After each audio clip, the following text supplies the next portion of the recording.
Magandang umaga po sa ating lahat. Update po muna tayo dito sa binabantayan nating bagyong si Tino mula sa nilabas nating Tropical Cyclone Bulletin kaninang 5 a.m.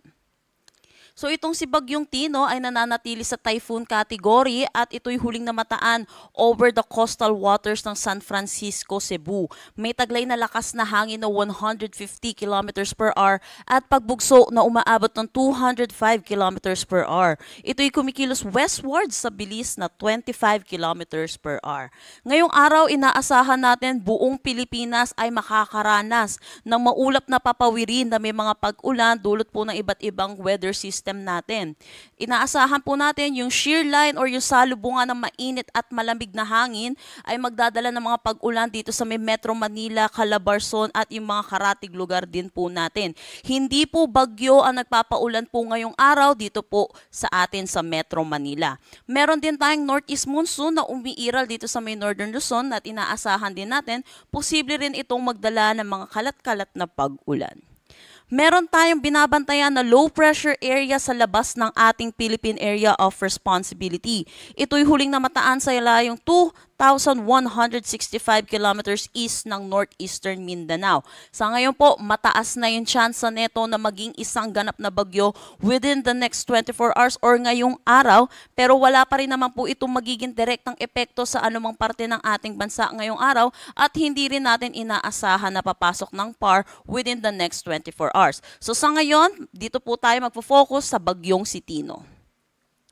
Para naman sa ating radar image na galing sa Masbate radar po natin, makikita natin ito po yung mata ng bagyong si Tino at ito po yung nag-close approach dito sa may Camotes Island after niya po mag-landfall dito sa may Leyte. At dito sa ating image na ito ay patungo ito dito sa may Cebu kaya pagtala tayo ng pangalawang landfall niya kaninang 5:10 a.m. dito sa may Bourbon, Cebu. At sa ngayon, patuloy po itong nagtra-traverse or tumatawid ng ating kalupaan, lalo na po dito po sa may Negros Island region, pati na rin dito sa may Western Visayas. So iba yung pag-iingat po sa ating mga kababayan at tumutok po tayo lagi sa mga updates ng nilalabas ng Pag-asa. Para rin po sa ating mga kaalaman ng ating mga kababayan, huwag po natin hihintayin ang landfall ng isang bagyo. Ang pinakadelikadong parte po ng ating bagyo ay yung eye wall po nito. Dito po sa ating mata, wala po tayong nararanasan ng mga malalakas na hangin. Yung eye wall po ang pinakadelikado, kaya pag natatamaan po ng eye wall ang isang probinsya, nakakaranas po ito ng malalakas na hangin at malalakas na pag-ulan. Para naman sa magiging track na itong si Bagyong Tino, gayon pa rin, inaasahan pa rin natin typhoon category itong tatawid ng ating kalupaan at inaasahan nga po natin, posible itong tumatawid na ito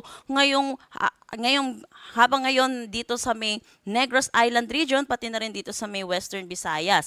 Inaasahan natin ito'y tatawid ng Kabisayaan patungo ng Northern Palawan at lalabas na rin ng ating kalupaan by Wednesday, November 5 to 2 p.m. Inaasahan din po natin lalabas ito ng PAR madaling araw ng November 6 or Thursday.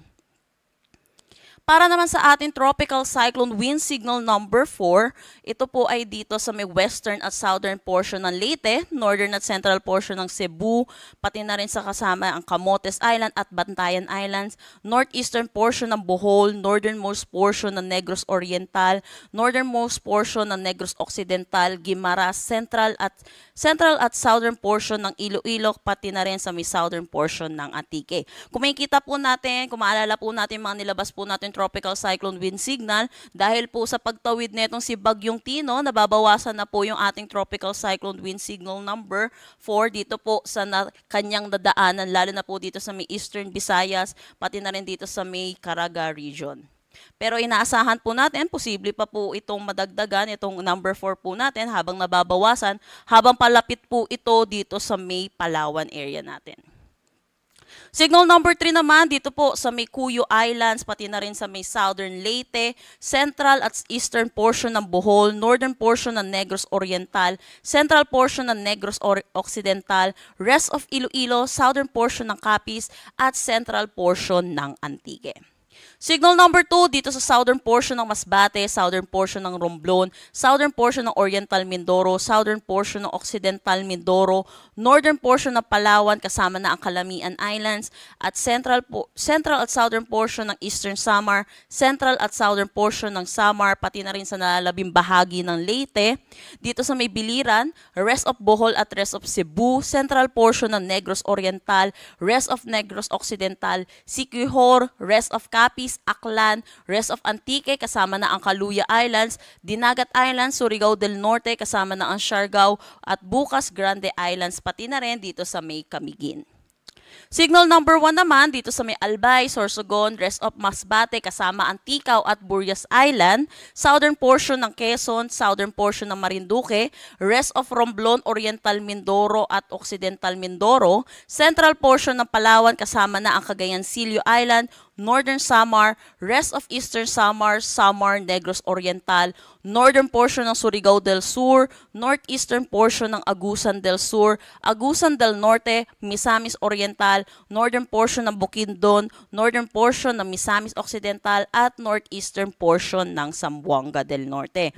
So inaasahan po natin under itong mga areas natin ng under na tropical cyclone wind signal, makakaranas po sila ng malalakas na bugso ng hangin. Pero ano po ba yung magiging paulan na dulot naman neto ni Tino habang papalayo po ito dito po kung saan po siya naglandfall sa may Leyte, nababawasan na rin po yung na-expect natin mga pag-ulan, pero inaasahan pa rin po natin mataas pa rin po ang 100 to 200 millimeters of rain, lalo na po dito sa may northern Samar, Eastern Samar, Sorsogon, Masbate, Biliran, Leyte, Southern Leyte, Dinagat Island, Surigao del Norte, Bohol, Cebu, Negros Oriental, Siquijor, pati na rin sa may Romblon. Ito po yung kanyang ayon sa magiging track po niya, patawid po siya, kaya yung ating above 200 millimeters of rain ay nalipat na po dito sa may Aklan, Antique, Capiz, Iloilo, Guimaras, Negros Occidental at Negros Oriental. So iba yung pag-iingat po para sa ating mga kababayan dahil naasahan po natin yung mga pagguho ng lupa at yung mga flash flood po natin. Habang dito po sa Palawan, kung saan po siya huling tatapak bago po lumabas ng ating PAR, inaasahan po natin ang 100 to 200 millimeters of rain ngayong araw.